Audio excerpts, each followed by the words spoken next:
What's going on, everyone? Yesterday is another toy review, but this time it's going to be a custom toy review. This figure here is actually a Neca figure turned into a Dark Souls 3 Lothric Knight figure. This figure is made by Greg, also known as Alternate Heads on YouTube page. I'll also make sure I put his links down below so you can actually find him if you're looking into seeing some work or getting some work from him. Does some really great stuff. So first and foremost, the cool part is, before jumping into review, I will have to say what I do like about Greg. Greg told me to be completely honest with this figure, and that's exactly what I'm going to do. So let's jump into the review and see what good old Greg has to offer with this custom. So first and foremost, he nailed the look, and he put a lot of work into making sure that this figure has some accuracy when it comes down to how a Lothric Knight should look on Dark Souls 3. And what's crazy about this is that this figure actually was a Blade Runner figure that he transformed into a Knight figure. And that's insane. Like, there's nothing on this figure, or on the Blade figure rather, that resembles anything of Knight stuff, period. So the fact that he's able to take all of this, which you clearly know that is hand done at that point, because he's not having no molds of other toys to work off of to actually create. He just did everything by hand, and he nailed it. Like, just murdered the quality. Like, this is amazing. Really great work. You can see like the little weathered, beat up metal. The metal look nice and dirty. Nicks in it. That's really, really nice.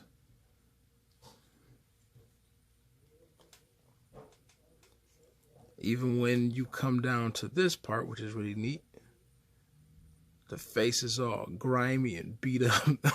No eyes in the sockets. Really, really dope. Alright, so that's a 360. Now let's look at the height of the Lothric Knight.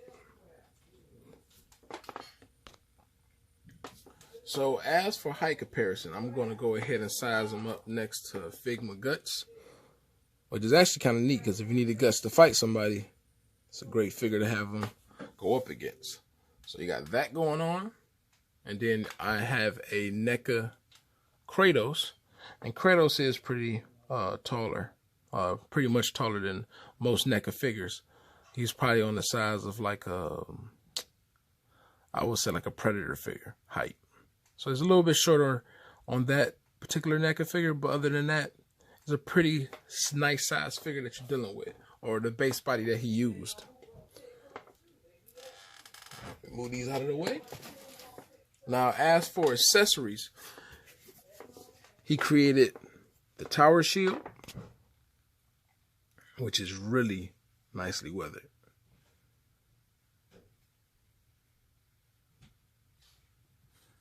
Love that whole just beat up spot that just looked like it been going through hell. Even the inside is done. And what's cool is that this is a softer plastic, so safe. What's nice about that, he also put magnets inside this cast. And here's a hand for the shield, and then magnetized. Really, really dope. And he holds the shield actually well. I'll make sure I show you that. He also came with a long spear, which has a softer blade you can see there. A hand for that, which you can take off. This comes off and you slide the hand directly on there. And then this comes off like that to make sure that the blade and the stick itself is safe. But this is nice and strong, so you don't got to worry about that being flimsy and breaking on you. All right. And I'm actually glad that he did this, is because a lot of toys, some people like hard plastics. I honestly can do either or, mainly because with soft, you know for a fact you don't got to worry about this dropping and actually breaking. I've had spears in the past do exactly that, fall and then break. And that's the thing, I know my spear is not what it used to be. I actually just got a sword done by him, and he was nice enough to send this to me. So this is also really, really dope. So now my knight has a sword to work with. All right, so that is all the accessories there. Now, let's get into articulation, because that's probably a big wonder of wondering how does this hold up. So as for the head, you can tilt about that far down, so a little bit. You can go about that far up, which is actually really good. Lock on the focus, there you go. You can do a little bit of tilt, which is actually really nice. So very, very nice on it, like just giving expression. Obviously, like I said, this can lift up. Cool part is this is on a magnet, so you don't got to worry about, you know, something breaking like off of pegs or anything like that. So it's nice and safe. To his shoulders, get about that far up. Goes about that far up. Really, really nice. Also, what's neat about this is that he put the shoulder pads on a magnet, so they're never in the way. And even if they are in the way, you can just adjust it to your liking. Hands can go all the way up, which is really, really nice. Praise the sun. So you can get that going. You get about that much of a bend, which is actually really good, being that it has all this armor working around it. And what's nice about it too is that these somewhat sit on the floaty, so they're not hindering the arm too much when it goes to a bend. So that is nice. All right, you're going to get a swivel at the forearm itself, and you can actually swivel at the bicep to get a little bit more expression out of that. I will say, he made it easy for these to be removed, which is nice. Some of them probably should have been a little bit thicker just to actually hold in a little bit more firmly. It stays in there, but if you don't push it all the way back, you definitely have a little bit of slide out on the actual hands itself. Outside of that, they hold up very, very well.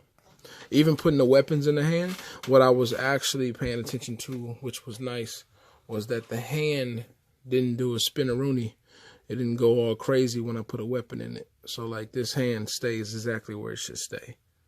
So that's nice. Even when it comes down to the shield itself, kind of the same scenario.